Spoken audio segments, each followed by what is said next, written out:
बैलगाडा शर्यत कमिटीने बकासूरवर खरंच अन्याय केला का? मोहिल शेठ बैलगाडा शर्यत सोडणार का? मित्रांनो, महाराष्ट्राच्या बैलगाडा शर्यत क्षेत्रात सध्या एकच नाव चर्चेत आहे, बकासूर आणि त्याचे मालक मोहिल शेठ. पण अचानक कोणती घटना घडली की सोशल मीडियावर एकच चर्चा सुरू झाली आहे. कमिटीने बकासूरवर अन्याय केला का? मोहिल शेठ खरंच बैलगाडा क्षेत्र सोडणार आहेत का? आजच्या या व्हिडिओमध्ये आपण पाहणार आहोत संपूर्ण सत्य. नेमकं काय घडलं, लोक काय बोलतायत आणि मोहिल शेठ यांचा पुढचा निर्णय काय असू शकतो.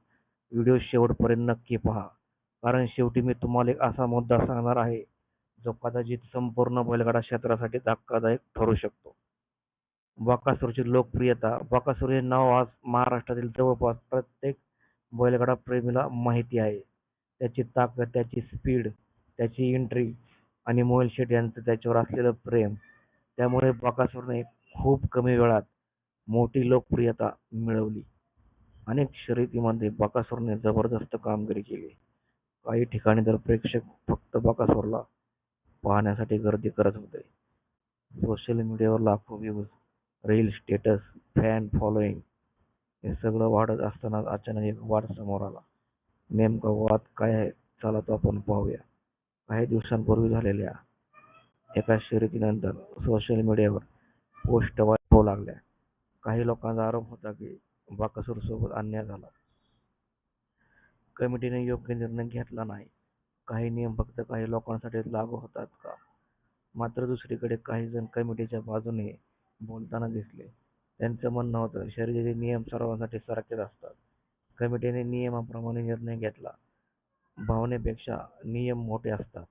म्हणजे संपूर्ण वातावरण दोन भागात विभागलं गेलं. मोहिल शेठ, बकासूरचे मालक यांची प्रतिक्रिया. वाद वाढत असताना सर्वांचं लक्ष होतं ते फक्त एका व्यक्तीकडे, ते म्हणजे बकासूरचे मालक मोहिल शेठ. कारण बैलगाडा क्षेत्रात त्यांची वेगळी ओळख आहे. काही व्हिडिओ आणि फोन कॉल चर्चांमधून असं बोललं जाऊ लागलं की मोहिल शेठ खूप नाराज आहेत. काही लोक तर थेट म्हणू लागले, मोहिल शेठ बैलगाडा क्षेत्र सोडणार. ही बातमी समोर येताच चाहत्यांमध्ये मोठी खळबळ उडाली. कारण अनेक तरुणांसाठी मोहिल शेठ हे प्रेरणास्थान बनले आहेत. सोशल मीडिया रिॲक्शन बघूया. सोशल मीडियावर लोकांनी वेगवेगळ्या प्रतिक्रिया दिल्या. काही कमेंट्स अशा होत्या, बकासूर सोबत चुकीचं झालं, मोठ्या गाड्यांना टार्गेट केलं जात, मोहिल शेठ यांनी क्षेत्र सोडू नये. तर काही लोक म्हणाले, कमिटीचा आदर केला पाहिजे, नियम सगळ्यांसाठी समान असले पाहिजेत, भावनांमध्ये वाहून जाऊ नका. मित्रांनो, यातून एक गोष्ट स्पष्ट दिसते, बैलगाडा शर्यती फक्त स्पर्धा राहिलेली नाही, तर ती लोकांच्या भावना बनली आहे.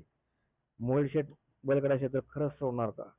आता सर्वात मोठा प्रश्न, मोहिल शेठ खरंच बैलगाडा क्षेत्र सोडणार का? मित्रांनो, सध्या तरी याबाबत अधिकृत घोषणा झालेली नाही, पण नाराजी असल्याच्या चर्चा मात्र जोरात सुरू आहेत.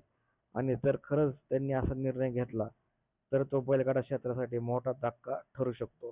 कारण बकासूर, मोहिल शेठ यांनी हजारो तरुणांना या क्षेत्राकडे आकर्षित केलं आहे. आता मला तुमचं मत जाणून घ्यायचं आहे. तुमच्या मते कमिटीने योग्य निर्णय घेतला का? बकासूरवर अन्याय झाला का? मोहिल शेठ यांनी क्षेत्र सोडावं का? तुमचं मत कमेंटमध्ये नक्कीच कळवा मित्रांनो. मित्रांनो, बैलगाडा शर्यती महाराष्ट्राची शान. मतभेद असू शकतात, वाद असू शकतात, पण शेवटी हे क्षेत्र टिकणं सर्वात महत्त्वाचं आहे. मोहिल शेठ आणि बकासूर यांच्यावर प्रेम करणारे लाखो चाहते आजही त्यांच्या सोबत आहेत. पुढे काय होणार, मोहिल शेठ काय निर्णय घेणार, हे येणारा काळ ठरवेल. व्हिडिओ आवडला असेल तर लाईक करा, चॅनलला सबस्क्राईब करा आणि बैलगाडा प्रेमी मित्रांना शेअर करायला विसरू नका. जय महाराष्ट्र. धन्यवाद.